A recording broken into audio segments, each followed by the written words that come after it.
Hey! Vi har 2 små kameraer med i dag. Hvad er du med? Contax T2. I hvad for en farve? Mørkegrå. Jeg har også en med i champagne. Nogen kalder den her for Black Edition. Ja, jeg er mest til de farver, der er tættest på noget med alkohol. Så velkommen til Røgsfilm.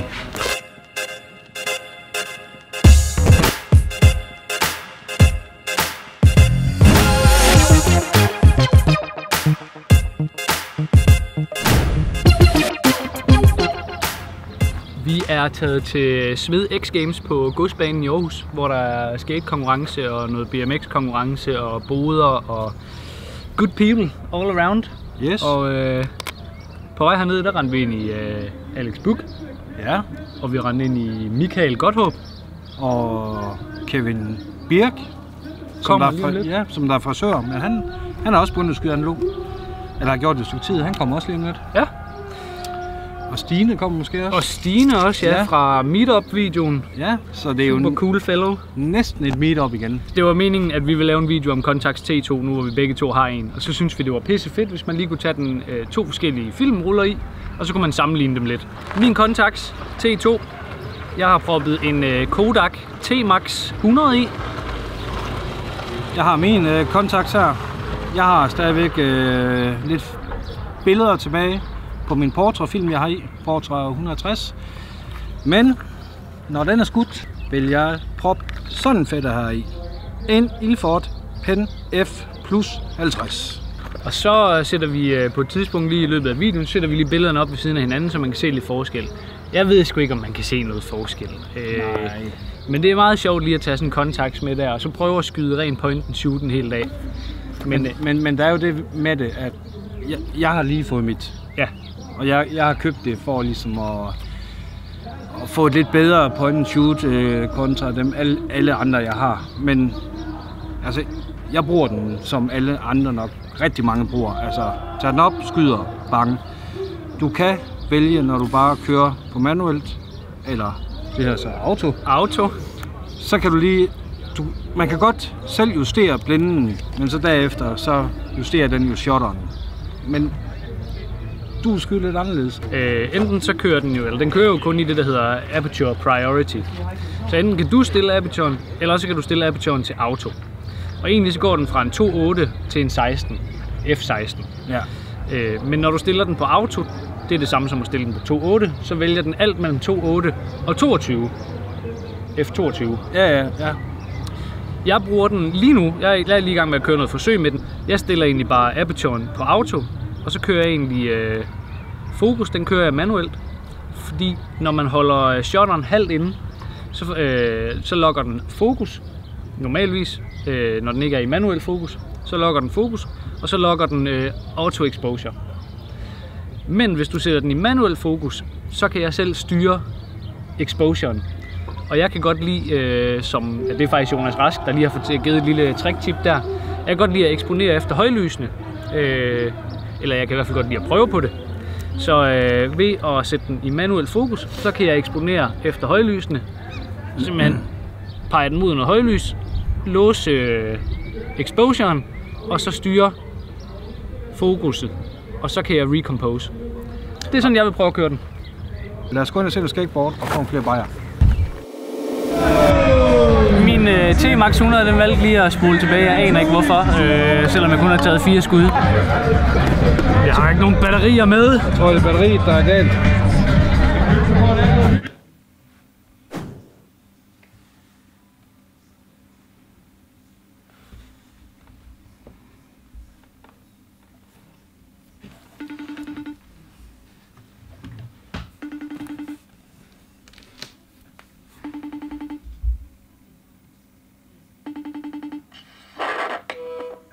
Sup. Hvad så?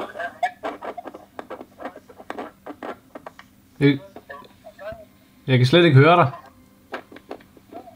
Nej. Overhovedet ikke. Nå, nu kom du. Hvad laver du? Jamen, jeg ser lidt federe hernede i Paris. Okay. Lækkert.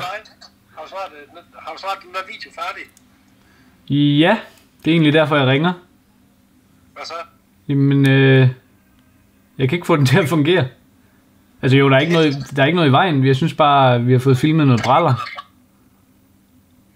At du har filmet med brænder? Jamen altså, fordi vi starter jo hele videoen ud med at sige, at vi har taget de her contacts med, ja. Og vi skal lave en test med 2 forskellige film. Men så løber jeg åbenbart tør for batterier jo. Ja. Og så gør vi slet ikke det, vi siger i starten af videoen. Og så tror jeg måske bare, at så havde jeg havde den nederen hele dagen der. Så jeg har ikke rigtig fået filmet så meget. Så det er sådan lidt, der er en intro og noget b-roll og ja, så der er ikke rigtig nogen sammenhæng. Jeg synes ikke, jeg kan ikke finde en sammenhæng i videoen lige nu. Altså, jeg har sgu da, taget en masse billeder. Det var så godt nok ikke med, den film, vi skulle have i, men jeg ved ikke, om det kan bruges. Ja, altså jeg kan godt smide dem ind, men jeg kan ikke lave en sammenhæng. Men altså... Så kan vi bare sige, fuck det, så kør mine billeder igennem. Så jo. Folk se det. Jo, jamen ja. Fedt, jamen nu prøver jeg bare at smide ind så. Okay.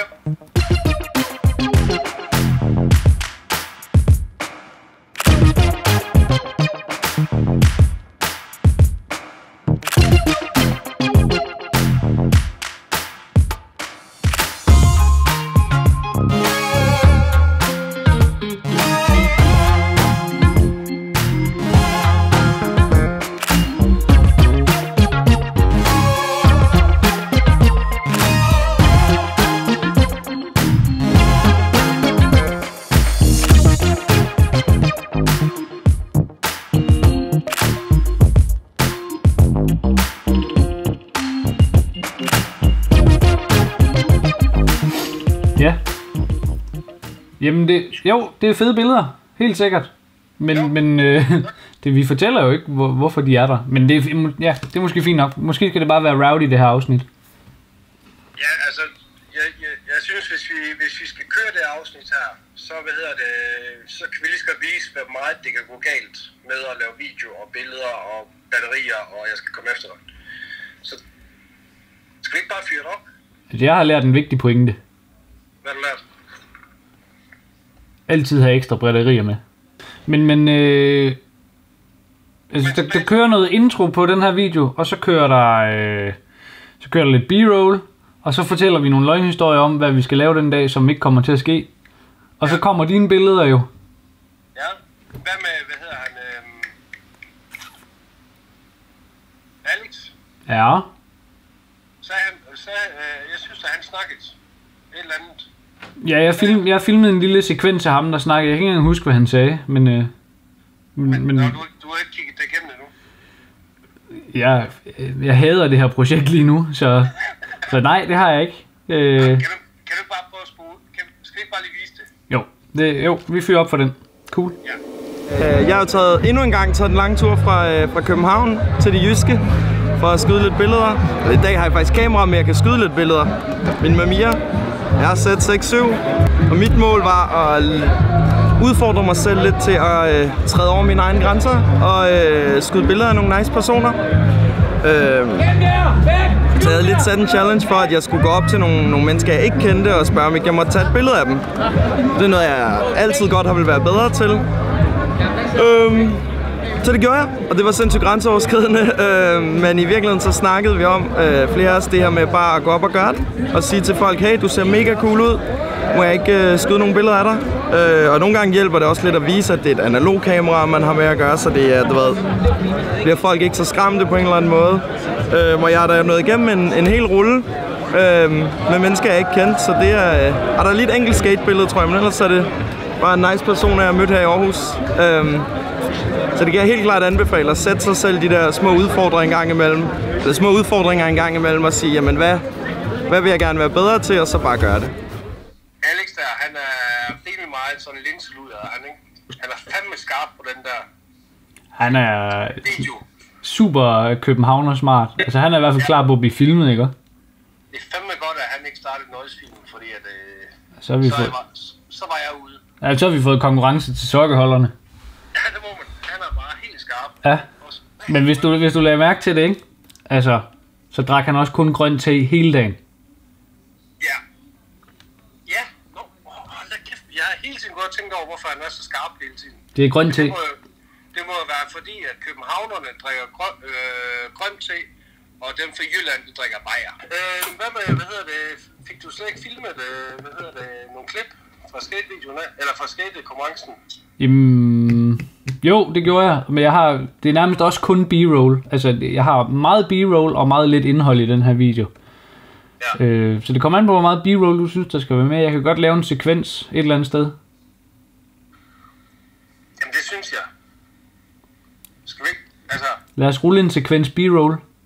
Ja, nu har vi også vist, i hvert fald Alex, og vi har vist nogle andre, så lad os også lige vise, hvad du duer til, når du filmer.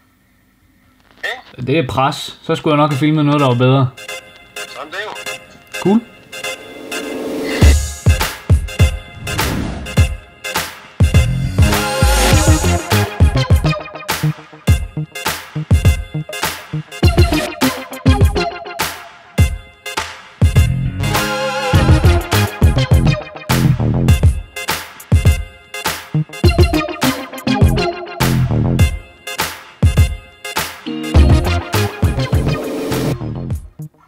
Så har jeg Pau, så er der ikke mere til den her video. Okay, men tror du der kan vi godt lægge den ud på ud? Er det nok? Ja, men jeg synes bare, der skal være et eller andet, der binder de der små sektioner sammen.